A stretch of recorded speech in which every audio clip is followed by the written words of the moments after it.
Bonjour à tous, dans cette vidéo je vais vous parler de celui que l'on nomme, donc je vais le mettre entre guillemets une parenthèse pour pas l'appeler, une parenthèse Lucifer, que je vais désigner par la lettre L pour la suite de la vidéo. Donc toujours pour éviter d'activer, hein. Donc il y a vraiment des principes de base au niveau de la conscience et de l'énergie. La première, c'est que l'énergie suit la pensée. Euh, donc ce qui fait que quand on a une pensée ou qu'on verbalise quelque chose, on va émettre une vibration qui va créer un écho. C'est un petit peu comme quand on essaye de vous appeler, on va prononcer votre nom, crier votre nom, et vous, ça va vous faire tendre l'oreille. Et si ça vous intéresse, vous allez vous rapprocher de celui qui vous appelle. Donc ici, c'est la même chose. Ce qui concerne toute la suite de la vidéo, c'est d'avoir beaucoup d'amour par rapport à ce que je vais nommer. Souvent, je dis d'avoir de l'amour pour la guerre. Je n'ai pas dit aimer la guerre, je dis avoir de l'amour pour la guerre. L'amour, c'est ce qui permet de rester en intégrité, en unité, et aussi beaucoup d'amour par rapport aux aspects sombres que je vais nommer, parce que dès qu'on a de la haine ou du jugement qui s'enclenche, donc c'est vraiment les aspects de négativité dont je parlerai un peu plus après, on a tendance à se projeter à l'extérieur et oublier qu'on a des aspects qui peuvent être similaires à l'intérieur. Donc ça, j'ai déjà pu en parler au niveau des âmes multidimensionnelles. Euh, Au niveau de la création, l'ombre a touché tout et tout le monde, dans des proportions différentes. Ce qui fait qu'on a tous des parties de nous qui sont assombries, voire même des parties qui fonctionnent avec elle, l'être que j'ai nommé. Je ne fais pas exception à la règle, hein. Je me suis rendu compte de ça, avec certaines parcelles d'âme, elles qui sont plus jeunes que ce que je suis dans le fondement. Donc si ce que je suis, c'est cette conscience de ce grand arbre, j'ai sur certaines branches des feuilles qui sont jeunes et qui, elles, sont parties, entre guillemets, ont suivi la dynamique qu'elle a lancée. Donc elles sont, voilà, elles veulent fonctionner avec elle. Il y en a de moins en moins, ça se passe de mieux en mieux. Mais c'est de se souvenir de ça. Voilà, on connaissait tous ce dicton, c'est voilà, de bien regarder la poutre dans son œil plutôt que la paille dans celui du voisin. Euh, donc le fait est, c'est que l'on amplifie ce sur quoi on porte son attention. Donc ici, c'est une intention d'amour, un ressenti d'amour par rapport à tout ce qui va suivre. Et aussi une notion fondamentale en énergie, c'est que quand on émet une énergie, par rapport à une autre énergie, ça crée une troisième énergie. Donc ce qui fait que quand on est en contact avec certaines personnes ou on va dire certains égrégores, ça va créer des connexions entre nous.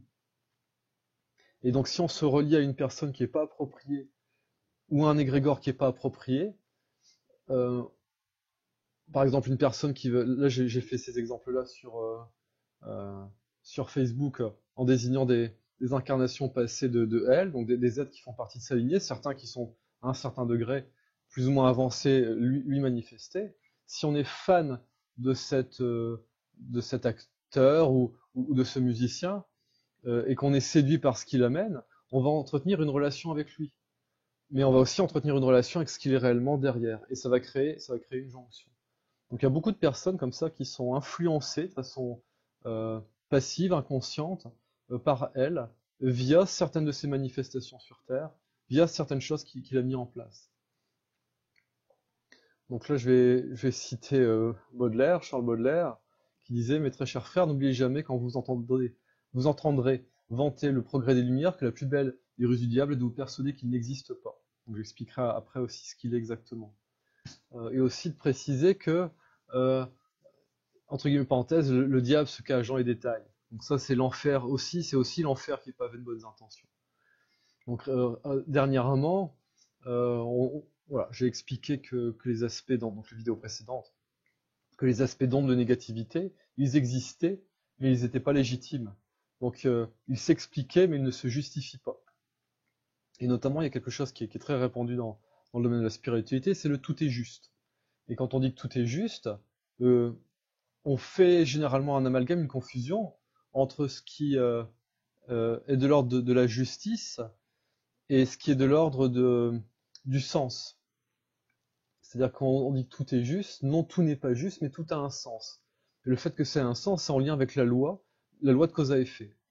Donc par exemple, c'est comme si je venais chez vous, que je saccageais votre maison, et que je vous disais non, mais tout est juste. Là, vous vous rendez compte qu'il y a un problème, qu'il y a un problème. C'est-à-dire qu'il y a eu des causes à effet qui ont entraîné cet événement-là. Il y aura toujours des causes à effet qui vont aller derrière, mais de dire que c'est juste, c'est pas, voilà, c'est pas approprié. Donc on nous a fait croire que tout était juste, mais non, il y a des choses qui ne sont pas justes. Et c'est pour ça que, d'où la citation de Baudelaire, non, non, il y a vraiment des problématiques, entre guillemets, parenthèses, qui sont de l'ordre entre guillemets, de l'ombre, que je vais qualifier du mal. Et ça existe. Faut pas dire que ça n'existe pas. Euh, donc là, je vais resituer par rapport à elle, par rapport aux informations que j'ai aujourd'hui en ma possession. Je vais expliquer comment cet être est apparu. Parce qu'a priori, des informations que j'ai, il n'est pas ce qu'on raconte qu'il est. On dit qu'il était, entre guillemets, parenthèse, l'ange préféré de Dieu, et qu'il a dévié. Dans ce qui a pu être constaté au niveau multidimensionnel, euh, avec les personnes voilà, avec qui j'évolue à ce niveau-là, c'est pas ça la vraie histoire. Euh, donc là, je vais vous raconter un petit peu l'histoire qui a été découverte dans les dimensions. Euh, Ça se situerait au niveau de la création. Alors pour résumer, hein, c'est cette octave et tous les univers, tous les mondes qui sont liés avec cette octave sont créés à partir d'une source. Ensuite, ça se projette, et j'ai envie de dire tout se passe bien. Il y a les êtres premiers qui sont créés, qui prennent place, qui eux aussi vont créer d'autres êtres. Et donc, il y a vraiment la structure multidimensionnelle qui se met en place en même temps qu'on crée. Il y a des êtres qui sont chargés de gérer la création. Et pour une raison, alors je ne vais pas rentrer dans les détails, hein, parce que je suis pas sûr d'avoir toutes les informations, donc je vais me contenter de ça. Pour une certaine raison, il y aurait un ou plusieurs êtres qui auraient commencé à développer des formes de colère. Des formes de colère, dans le sens où il y avait déjà cette énergie de dissension, de dualité qui commençait à se mettre en place. Donc a priori, il y avait déjà quelque chose qui était là, qui était latent. Et que de cette colère, euh, une sorte de vécu d'injustice, ces êtres ont commencé à avoir de la convoitise pour le système. Et suite à cette convoitise, comme ils étaient dans le système pris par leur responsabilité par rapport à la lumière, ils auraient trahi et renié la lumière. De ce fait, ils se seraient retrouvés sans lumière.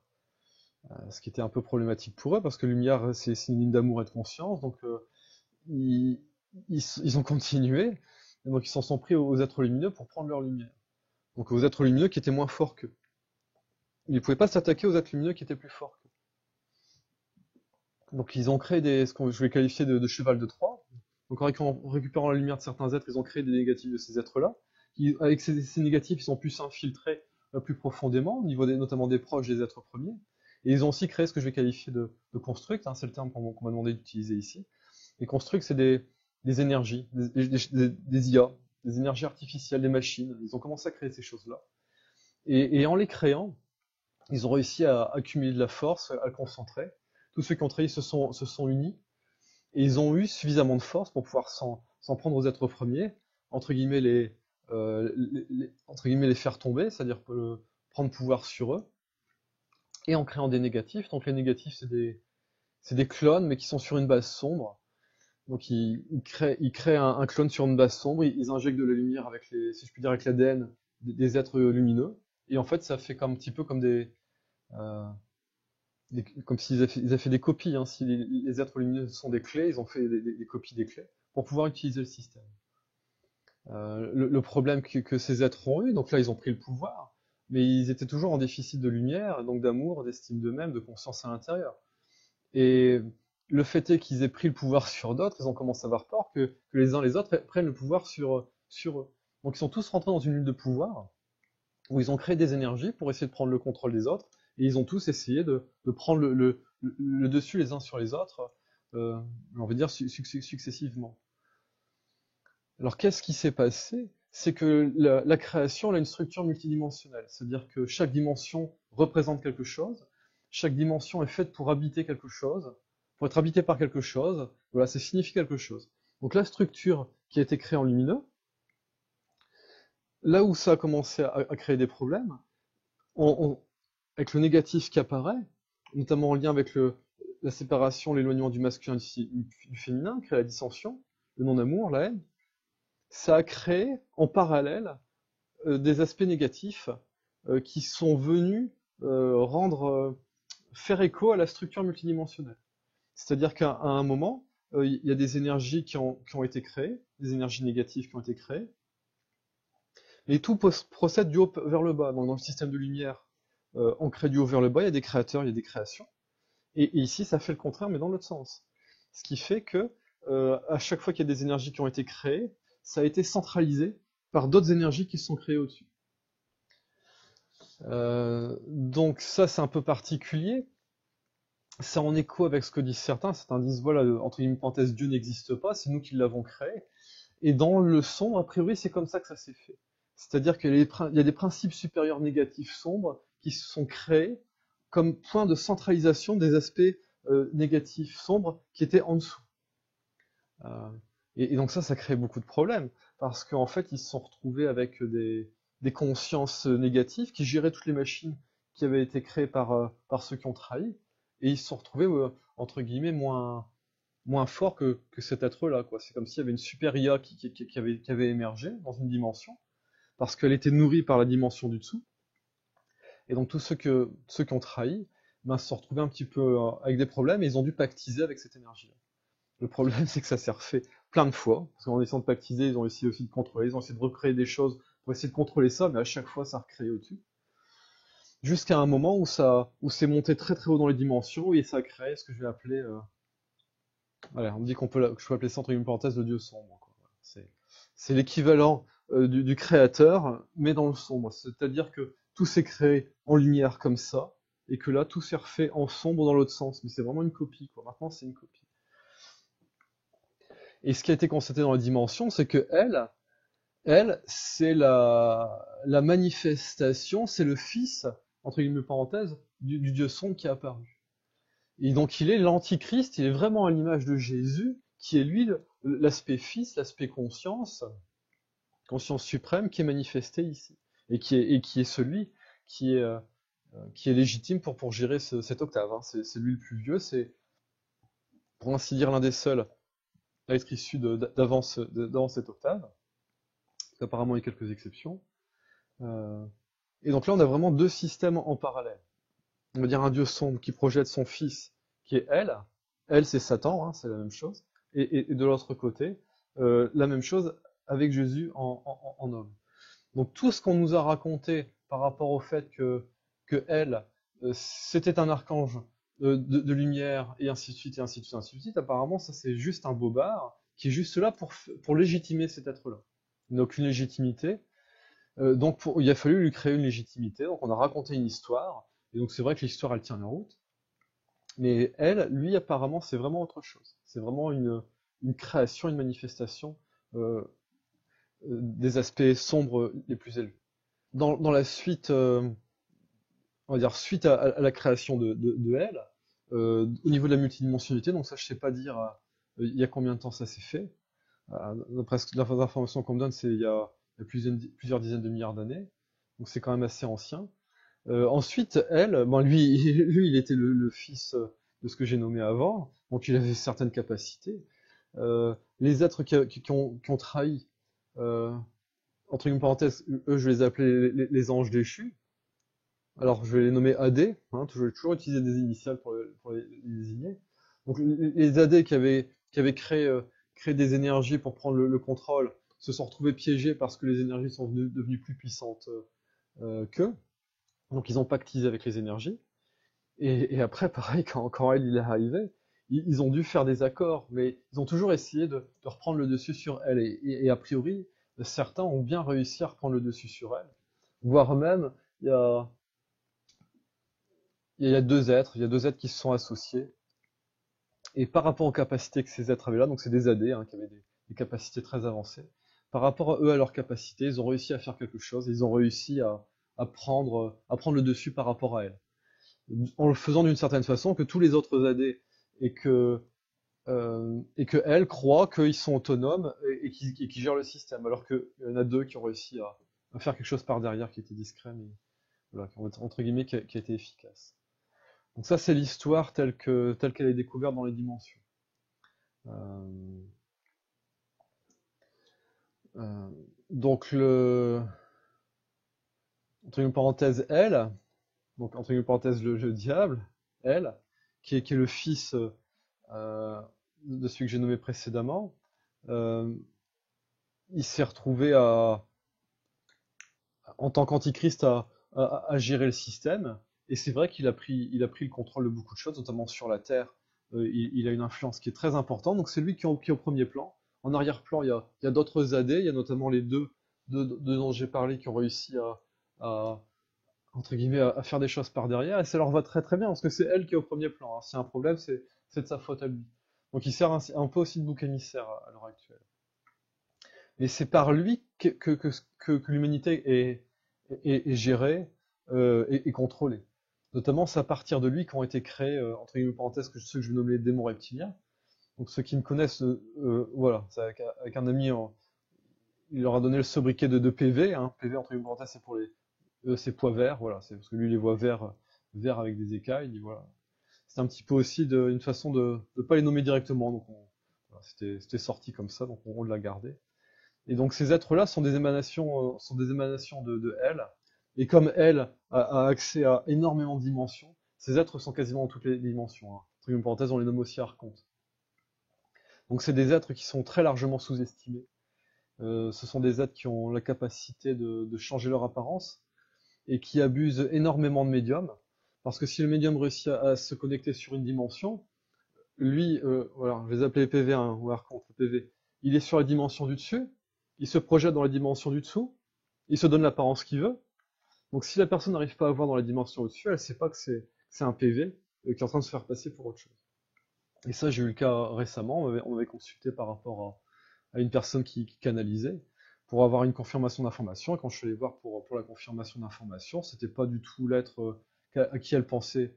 Elle pensait parler à un être, mais c'était pas du tout ça. Hein. C'était donc un démon, Triumph un démon, eux je les appelle D, qui n'était pas spécifiquement un PV, qui était beaucoup plus petit, mais qui était quand même très performant pour la manipuler. Donc la plupart des choses qui sont présentes en termes de canalisation au niveau du New Age, ce sont des choses comme ça. Parce que les personnes découvrent la multidimensionnalité, la médiumnité, mais n'ont pas suffisamment travaillé sur eux ou sont pas suffisamment anciens pour accéder aux dimensions élevées, et donc ils se font rouler dans la farine. Donc ça, c'est très très très courant dans le monde de spiritualité.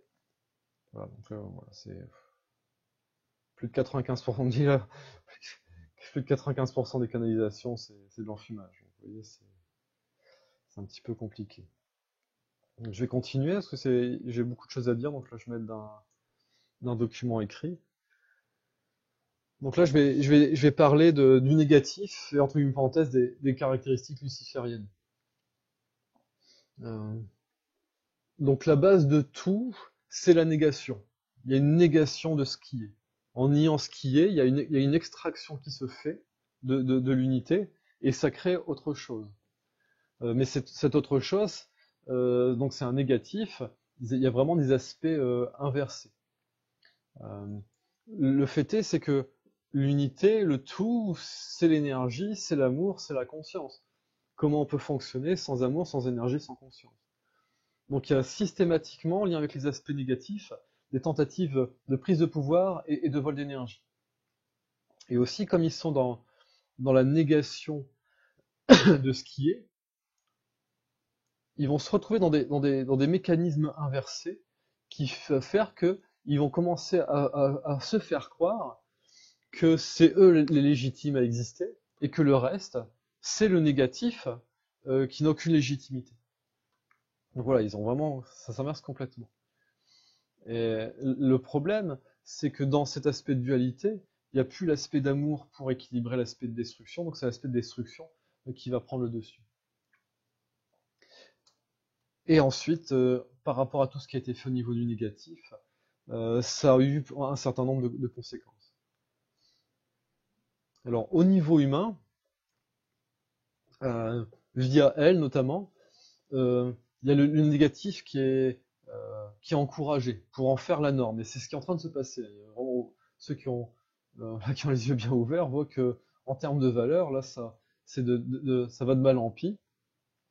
Et que la prise de contrôle sur le système, elle s'est faite progressivement au fil du temps.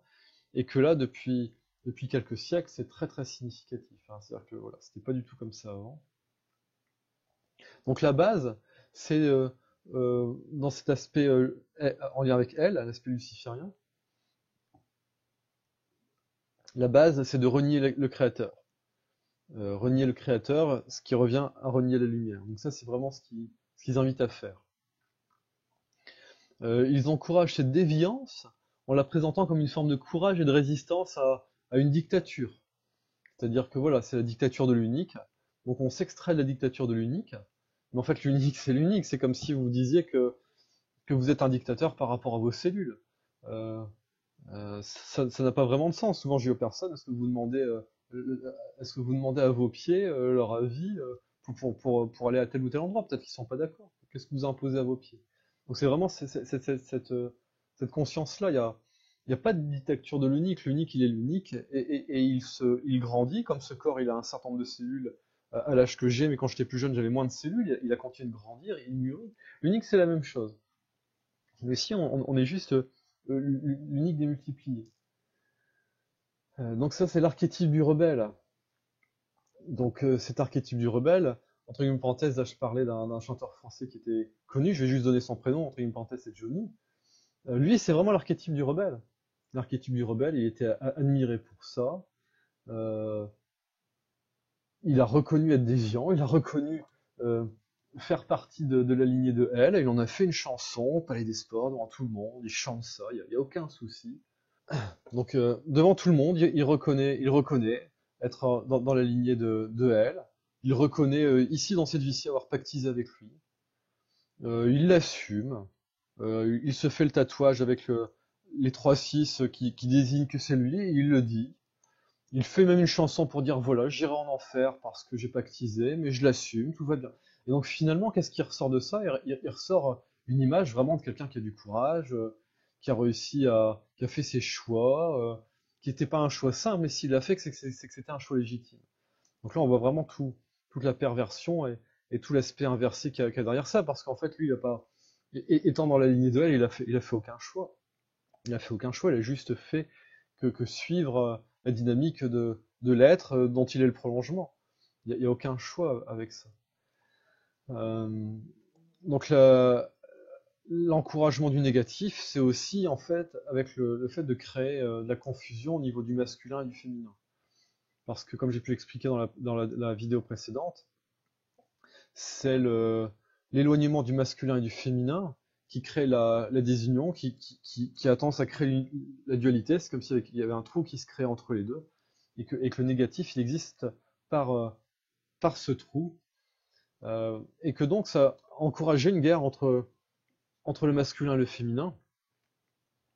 Et à force de créer des oppositions, ça a engendré des blocs avec des êtres qui ne veulent plus des êtres masculins qui ne veulent plus du féminin et vice versa, ce qui amène à l'homosexualité et ce qui amène aussi aux extrémismes sexuels. J'appelle ça extrémisme sexuel, c'est-à-dire c'est tout ce qui est misogynie, féminisme, hein. Ça c'est vraiment des déviances. Et encore une fois, dans la société actuelle, c'est légitimé. Non, c'est comme ça vaut autant qu'autre chose. Donc ici, on est vraiment à l'époque des pertes de valeur. Et on dit tout se vaut. Tout est égal, tout est pareil. Et quand on dit ça, ben, on en arrive à quoi? On en arrive à ce qui s'est passé, il me semble que c'est dans les années 70, où finalement les libertaires, hein, donc ça c'est vraiment le libéralisme, hein, qui est vraiment une approche, si on va vraiment jusqu'au bout, c'est une approche satanique, comme je l'expliquerai après. Les libertaires disaient, mais franchement, qu'est-ce qu'on nous fait des histoires? Nous on aime les enfants, on est pédophiles, c'est une orientation sexuelle comme les autres. Et c'est ce qu'il disait. Et il y a quelqu'un qui est maintenant député européen, il en parlait, il en parlait sur des plateaux de télé, et bon, limite ça opinait sur le plateau. Donc ça amène à ça. Et ça amène aussi, en lien avec elle, ça j'ai pu l'expliquer aussi, elle, il manifeste le mélange du masculin et du féminin. C'est-à-dire que un être divin, c'est comme une pièce qui a deux faces, il a une face masculine, une face féminine. Quand on se projette dans les dimensions, ce que l'on est en tant qu'esprit se projette au niveau, ce que j'ai qualifié d'une lignée féminine et d'une lignée masculine. Mais en fait, c'est deux branches d'un même arbre. Et donc, ce qu'on appelle flamme jumelle, c'est ça, c'est juste l'autre aspect complémentaire de ce que l'on est. Donc, on a tous l'aspiration à se réunir avec notre polarité complémentaire. Donc elle, lui, il représente le mélange du masculin et du féminin. Et aussi, ce qui est encouragé, c'est l'inversion des rôles, c'est de mettre le féminin à la place du masculin, le masculin à la place du féminin. Or, chacun a une fonction qui lui est propre. Le masculin, il est tourné vers l'extérieur, le féminin, il est tourné vers l'intérieur.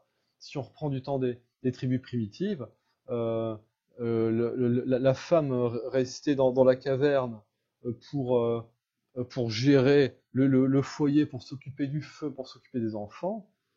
Et l'homme partait chasser, il allait risquer sa vie pour ramener à manger. On prend les oiseaux ici, les oiseaux font la même chose. Le mâle, il y a quelques exceptions sur certaines espèces où c'est inversé, mais le mâle va chercher à manger et la femelle couve les œufs.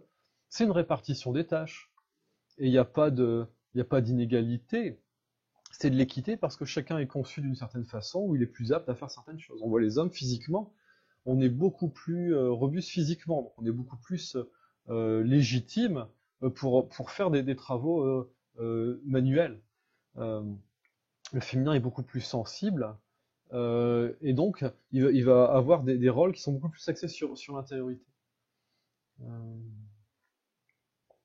et donc là, ça a amené aussi au niveau des créations en lien avec elle, c'est des créations qui sont le mélange de l'ombre et de la lumière, ce que j'appelle les négatives. Donc c'est une base sombre, ils injectent de la lumière, c'est comme si ici on prenait une... Ils font ça en génétique, hein, ils prennent des cellules neutres, c'est comme s'il n'y avait pas de génome dedans, ils injectent un génome, et le corps se développe, ils injectent de l'ADN. Là, ils ont fait la même chose au niveau multidimensionnel. Et a priori, là, ce que j'ai appris, euh, c'est qu'il y a même eu des créations d'êtres hybrides qui sont ombre et lumière à la fois. C'est plus des négatifs, c'est des mix des deux. Donc à présent, je vais revenir sur les caractéristiques du négatif. Donc le négatif, euh, c'est ce qui s'est développé suite à la négation. Et ensuite, ça a été encouragé par les AD et par elle, parce que plus le négatif grandit, plus ça crée une force qui est importante et qui correspond à eux, et plus ils arrivent à faire fonctionner de façon importante les êtres au niveau des négatifs, plus l'énergie des personnes est convertie en énergie négative et eux ils récupèrent cette énergie. Donc c'est vraiment une façon de se nourrir de nous en nous faisant manifester des tendances négatives. Donc le négatif, c'est vraiment la base, c'est l'inversion. Le négatif, ça nous fait nous projeter à l'extérieur, ça nous fait nous couper de nous-mêmes. Au niveau des lignées d'âme, il y a des lignées négatives qui ont été créées, qui s'appellent le masculin négatif et le féminin négatif. C'est-à-dire des lignées très spécifiques qui, elles, leur vocation, c'est d'être cela et d'amplifier cela. Euh, donc ça a été créé. Alors ça, je sais pas trop bien dire si ça a été créé intentionnellement ou si ça s'est créé, comme j'expliquais tout à l'heure, en écho. En tous les cas, ça existe. Donc vous êtes toujours être vigilant à ce que je vais qualifier de masculin négatif ou féminin négatif ne se manifeste pas en nous. Mais c'est toujours la même chose, hein, c'est en lien avec le fait de se projeter à l'extérieur et c'est de rendre responsable l'extérieur. Donc dès que l'on rend le responsable extérieur, on est en adversité. Et si ça déclenche de la haine ou de la colère, ça va venir amplifier. Donc c'est l'énergie qui se fait la pensée, ça va venir amplifier le négatif en lien avec l'extérieur. Euh, le négatif, ça invite aussi à chercher à changer l'extérieur. Et pour changer l'extérieur, c'est l'utilisation du pouvoir. Et quand on n'arrive pas à changer l'extérieur, ça incite à la fuite. Et la fuite, c'est encore la négation de ce qui est. Donc ça, c'est vraiment en résumé de comment fonctionne le négatif. Mais après, c'est vraiment de discerner que, comme je disais au début, entre une parenthèse, le diable se cache dans les détails. C'est-à-dire que quand on cherche à sauver quelqu'un, c'est du négatif. Quand on cherche à faire à sa place, c'est du négatif. C'est on nie la capacité de l'autre à être autonome en faisant à sa place. C'est de l'abus de pouvoir. C'est en lien avec le négatif. Euh, donc, cette tendance négative, elle est là pour nous éloigner de ce qu'il y a à l'intérieur de nous, pour faire nous éloigner de la lumière et de l'être-té, j'appelle ça l'être-té, en lien avec l'être, qui sont à l'intérieur de nous. Donc là, ce qui est vraiment nécessaire de faire, c'est de tâcher de se recentrer, de se remettre en présence avec Christ, et d'accepter ses responsabilités, d'accepter ce qui est à l'intérieur de nous, et de transformer les aspects assombris en nous par l'amour. Euh, donc c'est vraiment Vous voyez, le négatif, c'est vraiment le contraire. C'est l'extérieur avec le pouvoir. Ici, nous, c'est l'intérieur avec l'amour.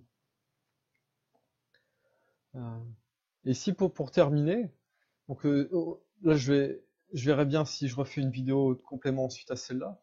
Pour terminer, je vais un peu plus détailler, entre parenthèses, l'idéologie du satanisme. Hein, luciférisme, satanisme, c'est la même chose. Donc quand on écoute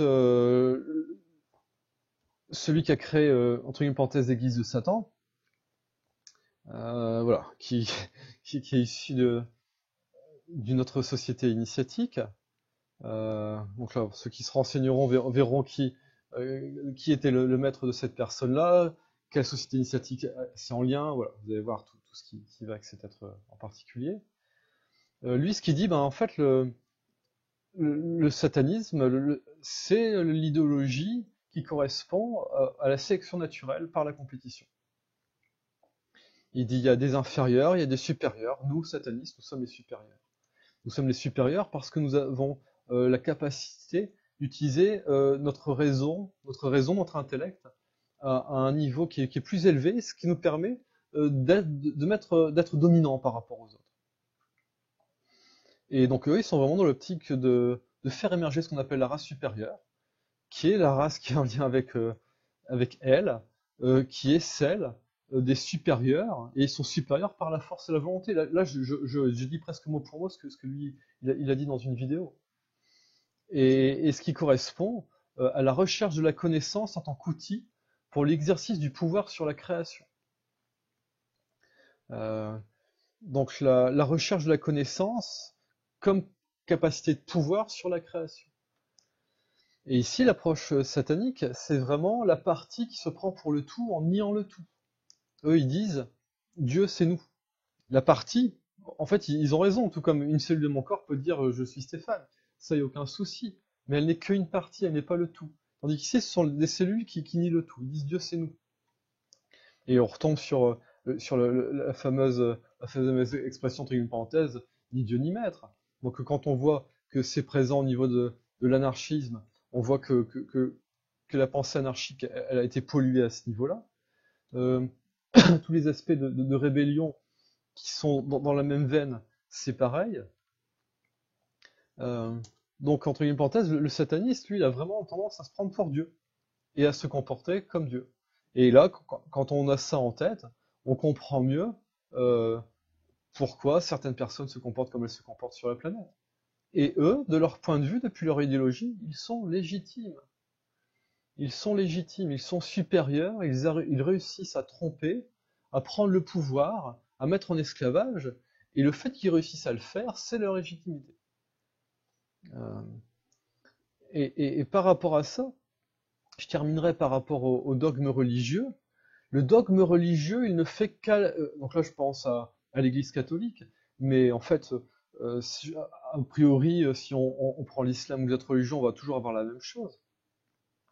C'est-à-dire que on va se retrouver avec des castes religieuses qui sont dans des positions de pouvoir, qui vont légitimer la rébellion par rapport à ces castes qui sont dans des positions de pouvoir. Mais là, on fait croire aux personnes que, entre guillemets parenthèses, le Seigneur suprême, Dieu, il est à l'image de ces castes religieuses qui sont dans l'abus de pouvoir.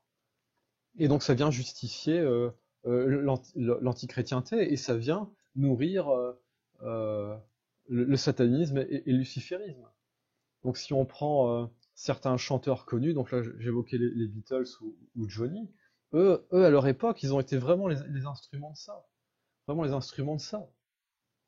On avait entre guillemets parenthèse David Bowie qui est aussi une manifestation de elle, qui lui pour le coup il a clairement dit qu'il y avait quelque chose en lien avec le satanisme par rapport au rock.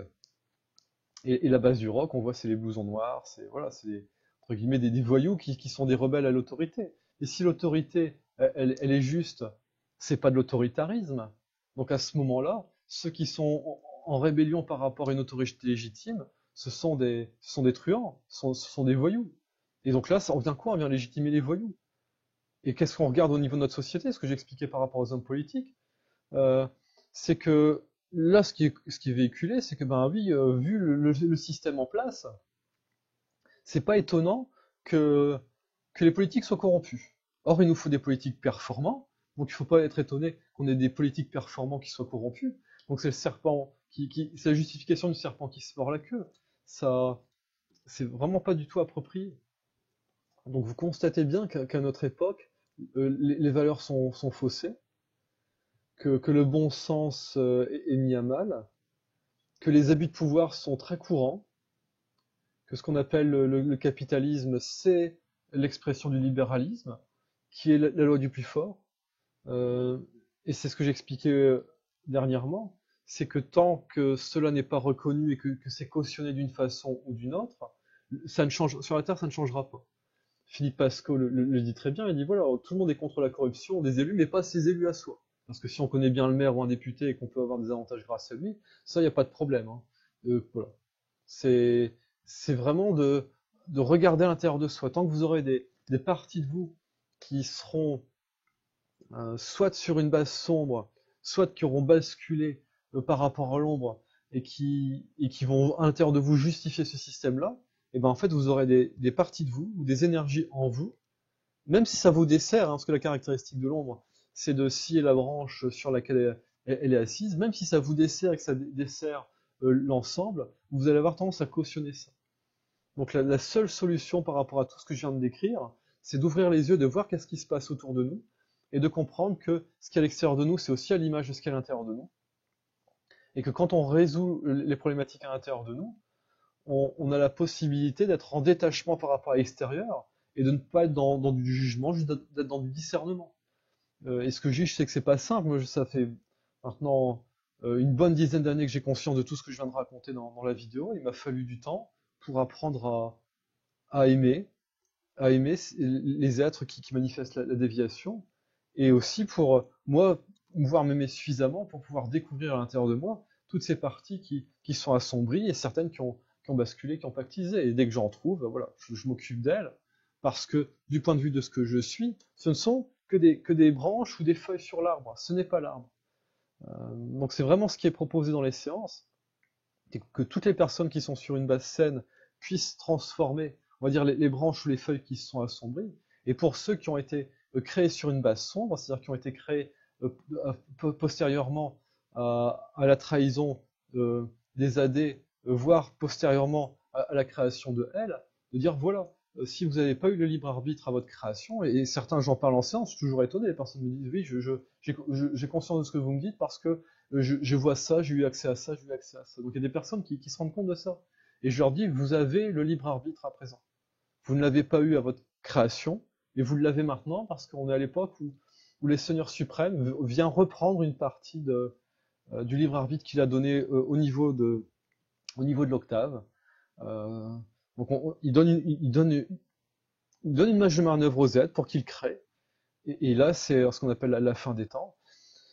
Il est en train de reprendre la marge de manœuvre. Donc c'est le Seigneur Jésus avec les grands êtres qui sont en train d'agir au niveau de la multidimensionnalité et aussi ici sur Terre pour que tout soit remis en ordre.